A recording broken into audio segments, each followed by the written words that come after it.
सभी पशुपालक एवं किसान भाइयों को राम राम जी। स्वागत है आप सभी का आपके अपने इस YouTube चैनल लाइवस्टॉक एडवाइज़र में। साथियों, आज की इस वीडियो में हमारा चर्चा का विषय है थनैला रोग। थनैला रोग के बारे में साथियों आज इस वीडियो में पूरा डिटेल में चर्चा करेंगे कि क्या थनैला रोग होता है, कैसे होता है, किन कारणों से होता है, कैसे इससे बचाव किया जा सकता है। इसके अलावा दोस्तों इस रोग के इलाज के बारे में भी हम डिटेल में चर्चा करेंगे, लेकिन वो इस वीडियो में नहीं, किसी और वीडियो में हम चर्चा करेंगे इसके बाद।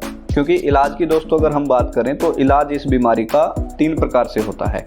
एक आपका आयुर्वेदिक इलाज यानी कि कहें घरेलू नुस्खे, एक आपका होम्योपैथिक इलाज और एक आपका एलोपैथिक इलाज यानी कि अंग्रेजी दवाइयों से, एंटीबायोटिक्स वगैरह से जो इलाज होता है उसके बारे में वो एक अलग वीडियो में पूरा डिटेल में उस पर चर्चा करेंगे।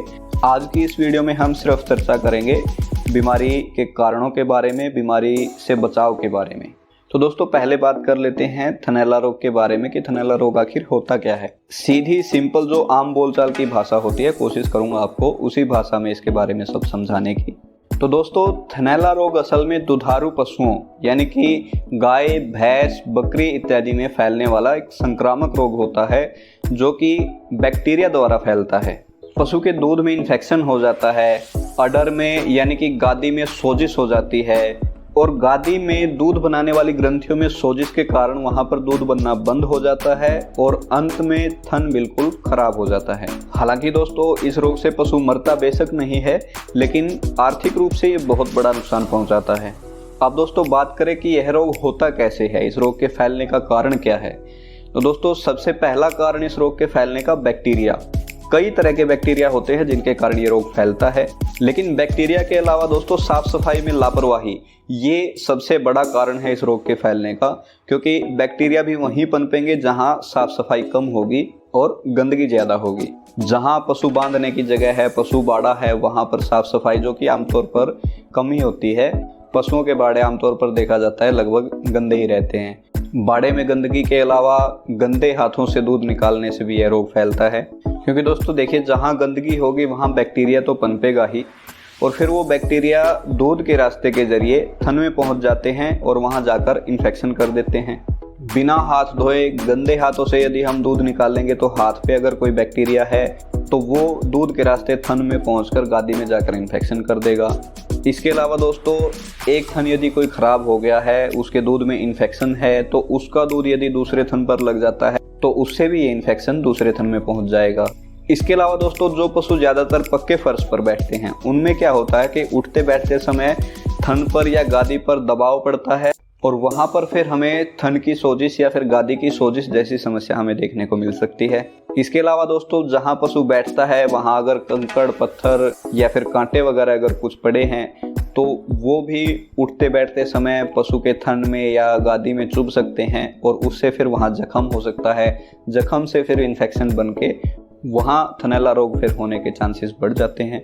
और कई बार दोस्तों पशुपालक साथी एक और गलती करते हैं कि जब वो बछड़े को दूध पिलाने के लिए छोड़ते हैं तो वहाँ पर क्या समस्या होती है, खासकर गायों में ये समस्या होती है कि बछड़ा या बछड़ी, उसकी आपने कई बार देखा भी होगा, दूध पीते समय उसकी आदत होती है कि वो मुंह बहुत ज़ोर से चलाता है और गादी में बहुत ज़ोर ज़ोर से टक्कर मारता है।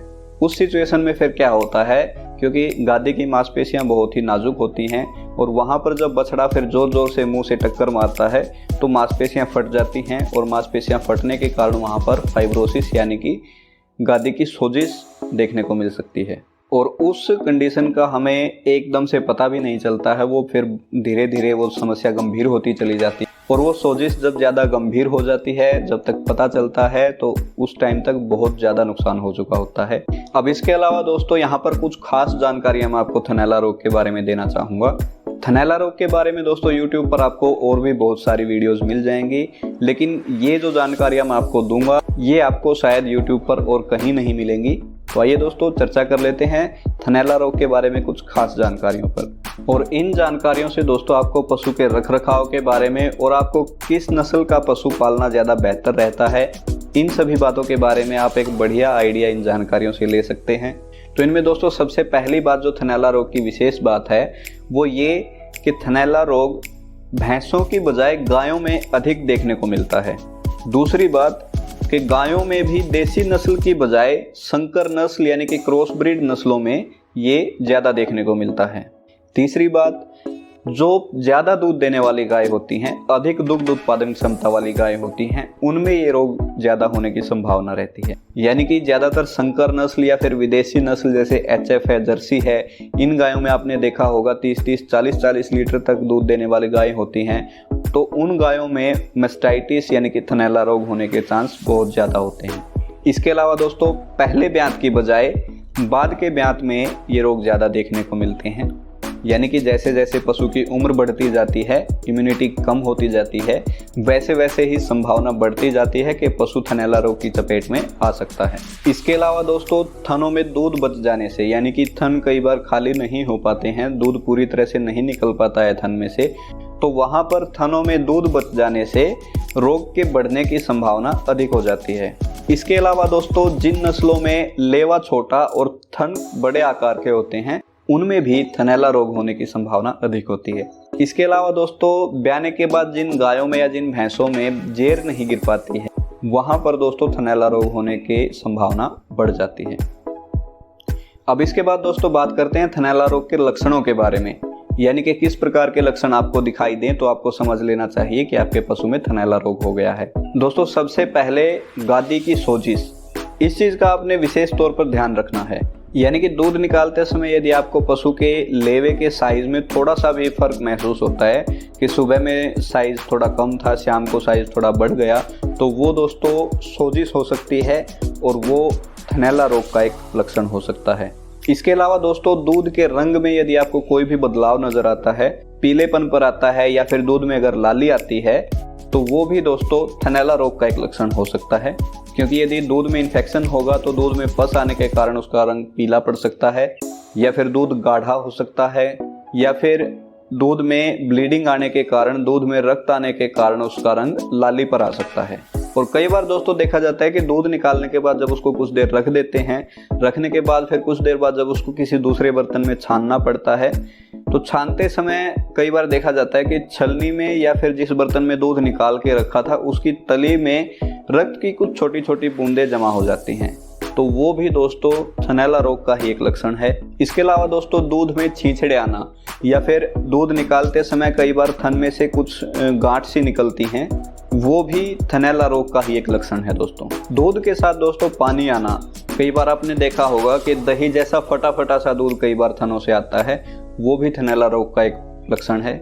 इसके अलावा दोस्तों, दूध के टेस्ट में बदलाव आना, यानी कि दूध कई बार खारा भी हो सकता है, कड़वा भी हो सकता है, और वो किसी एक थन का भी हो सकता है और चारों थन का भी हो सकता है। इसके अलावा दोस्तों, कई बार देखा जाता है कि चारों थनों में से किसी एक थन का दूध कम हो गया है, या फिर चारों में से कोई एक या दो थन सिकुड़ने लग जाते हैं, चारों में से किसी एक थन का या फिर कई बार चारों थनों का पुसाव कम हो जाता है, तो ये भी दोस्तों थनैला रोग के ही लक्षण हैं। इसके अलावा दोस्तों, दूध में रुकावट, दूध निकालते समय धार फैल जाती है या फिर थन कई बार बिल्कुल ही ब्लॉक हो जाता है, वो भी दोस्तों थनैला रोग का ही एक लक्षण है। तो इस प्रकार से दोस्तों, यदि इनमें से कोई भी लक्षण आपको अपने पशु में दिखाई देता है तो वहां आपने बिल्कुल कोई लापरवाही नहीं करनी है। कई बार पशुपालक साथी इन चीज़ों को, जैसे ये छोटी छोटी चीज़ें जो मैंने बताई, दूध में छेंछड़े आना, दूध में ब्लीडिंग आना, या फिर थोड़ी बहुत स्वेलिंग वगैरह, सोजिश वगैरह हो जाना, इन चीज़ों को पशुपालक हल्के में ले जाते हैं कि कोई चोट लग गई है, कुछ ऐसा हो गया है, और शुरुआत में दोस्तों हम इन लक्षणों को नज़रअंदाज कर देते हैं और बाद में फिर धीरे धीरे ये रोग बढ़कर एक विकराल रूप ले लेता है, जिससे कि बाद में फिर भारी नुकसान उठाना पड़ता है। तो ये सभी लक्षण जो मैंने आपको बताए हैं, इनमें से यदि कोई एक लक्षण भी आपको अपने पशु में दिखता है, तुरंत आपने अपने पशु चिकित्सक की सहायता लेनी है ताकि समय से रोग का इलाज हो सके और आपका पशु स्वस्थ हो सके। अब आइए दोस्तों बात कर लेते हैं थनैला रोग से बचाव के बारे में। दोस्तों, जैसा कि मैंने बताया कि रोग के फैलने का सबसे मुख्य कारण है साफ सफाई में कमी। तो बचाव के लिए दोस्तों सबसे पहले आपने साफ सफाई का ध्यान रखना है। कोशिश करें कि जहां पशु का बाड़ा है, जहां पशु को बांधा जाता है, वहां साफ सफाई का विशेष ध्यान रखें। पशु के बाड़े में कभी कभार कोई एंटीसेप्टिक घोल का स्प्रे कर देना चाहिए, या फिर एंटीसेप्टिक घोल का स्प्रे भी ना करें तो कम से कम नीम के थोड़े पत्ते लेकर उनको पानी में उबाल और उस पानी से आप पशु के बैठने की जगह उस फर्श को धो सकते हैं। उससे भी काफ़ी हद तक बचाव हो सकता है दोस्तों। इसके अलावा दोस्तों थनों पर या गादी पर चोट लगने से या घाव होने से बचाइए, क्योंकि यदि घाव होंगे तो घाव में वहाँ इन्फेक्शन बनेगा और इन्फेक्शन से फिर रोग फैलने की संभावना बढ़ती है। तो कोशिश करिए जहाँ पशु बैठता है वहाँ कोई कंकड़ पत्थर या कोई कांटे वगैरह इस तरह की कोई चीज़ें ना पड़ी हों, और ज़्यादातर कोशिश करिए कि पशु को पक्के फर्श पर बैठाने की बजाय पशु के लिए कच्चे फर्श की व्यवस्था हो। और यदि कच्चे फर्श की व्यवस्था नहीं हो सकती दोस्तों, अगर जगह ही आपके पास सिर्फ पक्के फर्श वाली है, तो वहाँ पर कोशिश करिए कि पशु के नीचे आप गद्दा या मैट बिछा कर रखें। रबड़ के मैट आते हैं आजकल पशुओं के लिए बहुत अच्छे, उससे भी काफ़ी हद तक बचाव हो सकता है। और घाव यदि कोई थन पर या लेवे पर हो गया है तो जल्द से जल्द उसका इलाज कराने की कोशिश करिए। इसके अलावा दोस्तों दूध दूहने से पहले हाथों को अच्छी तरह से ज़रूर साफ कर लीजिए। हाथ धोकर ही हमेशा दूध निकालने के लिए पशु के नीचे बैठिए। और यदि किसी पशु के मान लीजिए 1 या 2 थनों में इन्फेक्शन है तो पहले कोशिश कीजिए कि जो स्वस्थ थन हैं पहले उनका दूध निकालिए, इन्फेक्शन हुए थनों का दूध बाद में निकालिए, ताकि इन्फेक्टेड थनों से इन्फेक्शन स्वस्थ थनों में ना पहुंचे। इसी प्रकार यदि बाड़े में 1 से ज़्यादा पशु हैं और किसी एक पशु में अगर इन्फेक्शन है तो स्वस्थ पशुओं का दूध पहले निकालिए, इन्फेक्टेड पशु का दूध बाद में निकालिए। इसके अलावा दोस्तों दूध निकालने से पहले जब भी बछड़ू को छोड़ते हैं तो वहाँ पर कोशिश करें कि उसके सिर पर हाथ रखें। तो उससे क्या होगा कि दूध पीते समय जब वो लेवे में टक्कर मारता है तो यदि सिर पर अगर आपका हाथ रहेगा तो टक्कर उतनी ज़ोर से नहीं लगेगी लेवे में, और उससे भी दोस्तों काफ़ी हद तक बचाव रहता है। तो दोस्तों आज के वीडियो में इतना ही। उम्मीद है जानकारी आपको पसंद आई होगी। इसके बाद दोस्तों थनैला रोग के इलाज के बारे में भी एक वीडियो जल्दी ही लेकर आएंगे।